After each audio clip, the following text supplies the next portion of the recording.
देख रहे हैं आप और आपके साथ मैं हूं अनुजा। आज हम बात करेंगे योग गुरु रामदेव बाबा पर। जी हाँ, एक बार फिर से योग गुरु रामदेव बाबा विवादों में आ गए हैं।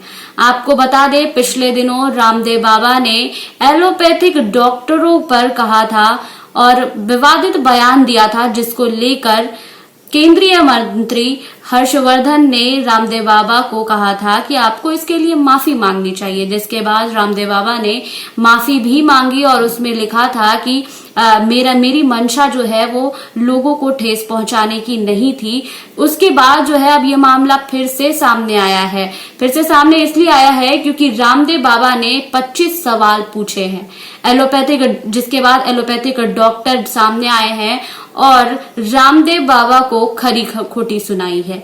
25 सवाल जो है वो भी ऐसे सवाल हैं जिसका ना कोई हाथ है और ना पैर है। रामदेव बाबा ने एलोपैथिक डॉक्टरों से सवाल किया है कि जब एलोपैथिक में इतने इलाज हैं तो फिर एलोपैथिक के डॉक्टर बीमार क्यों पड़ते हैं, उन्हें बीमार नहीं पड़ना चाहिए। ऐसे 25 सवाल हैं, देखिए पूरा मामला इस रिपोर्ट में। योग गुरु रामदेव ने एलोपैथिक पर दिया अपना विवादित बयान वापस लेने के बाद इंडियन मेडिकल एसोसिएशन और फार्मा कंपनियों से 25 सवाल पूछे हैं। इन 25 सवालों में से कुछ तो काफी अजीबोगरीब से हैं, जैसे आदमी बहुत हिंसक, क्रूर और हैवानियत कर रहा हो, उसे इंसान बनाने वाली कोई दवा एलोपैथिक में बताएं। इस तरह एक अन्य सवाल है कि एलोपैथिक सर्वशक्तिमान और सर्वगुण संपन्न है, तो फिर एलोपैथिक के डॉक्टर तो बीमार नहीं होने चाहिए। रामदेव के इन सवालों की सोशल मीडिया पर खूब चर्चा हो रही है।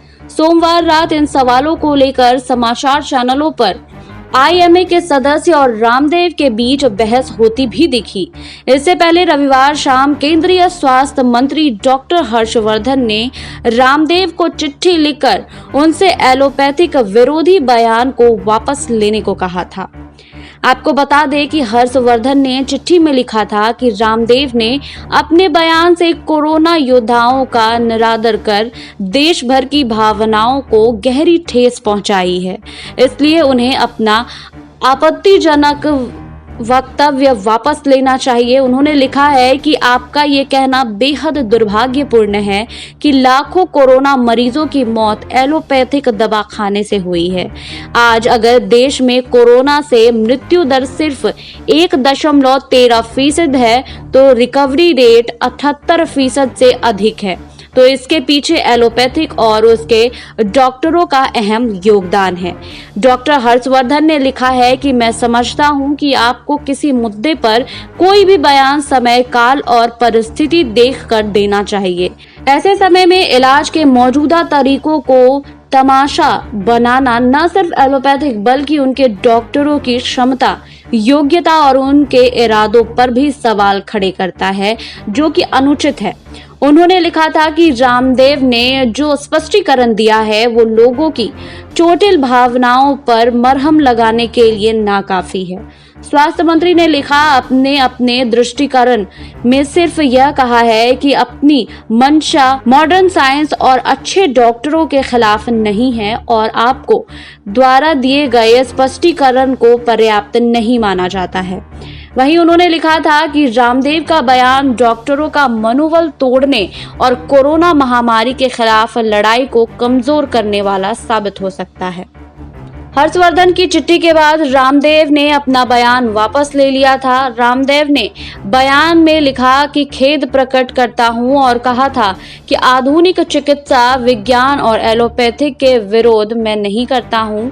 सोशल मीडिया पर एक पत्र जारी करते हुए उन्होंने लिखा था कि चिकित्सा पद्धतियों के संघर्ष के इस पूरे विवाद को खेद पूर्वक विराम देता हूं और अपना वक्तव्य वापस लेता हूं। रामदेव ने लिखा था कि मेरा जो वक्तव्य कोट किया गया है वह एक कार्यकर्ता बैठक का वक्तव्य है, जिसमें मैंने आए हुए एक व्हाट्सएप मैसेज को पढ़कर सुनाया था। उससे अगर किसी की भावनाएं आहत हुई है तो मुझे खेद है। साथ ही उन्होंने लिखा कि एलोपैथिक के डॉक्टर से कोरोना काल में अपनी जान दांव पर लगाकर करोड़ों लोगों की जान बचाई है।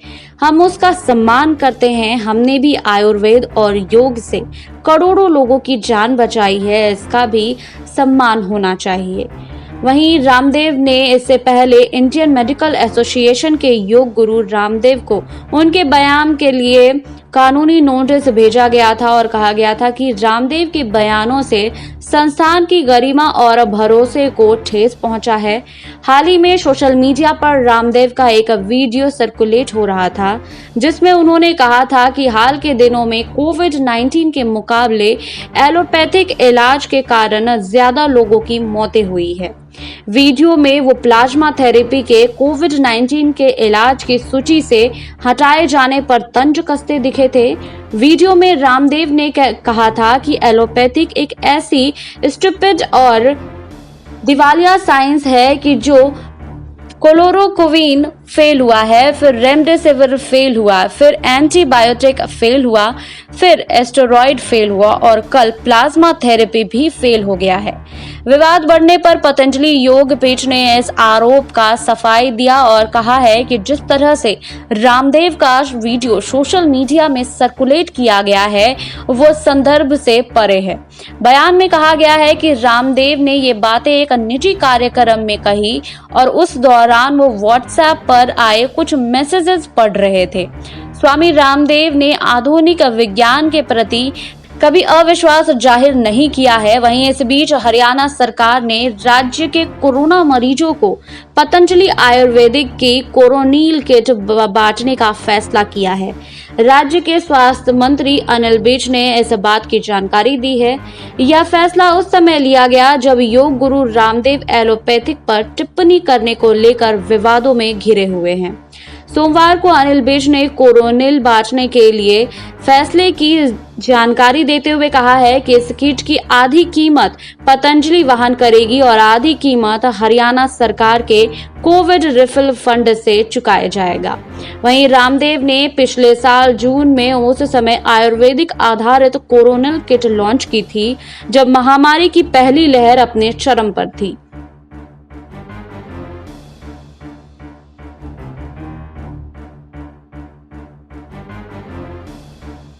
योग गुरु रामदेव बाबा के माफी मांगने के बाद भी ये मामला नहीं सुलझा है। अब फिर से ये मामला तुल पकड़ लिया है। आपको हमारी ये रिपोर्ट कैसी लगी हमें कमेंट बॉक्स में लिखिए। बाकी और खबरों के लिए जुड़े रहिए SPN 9 न्यूज के साथ।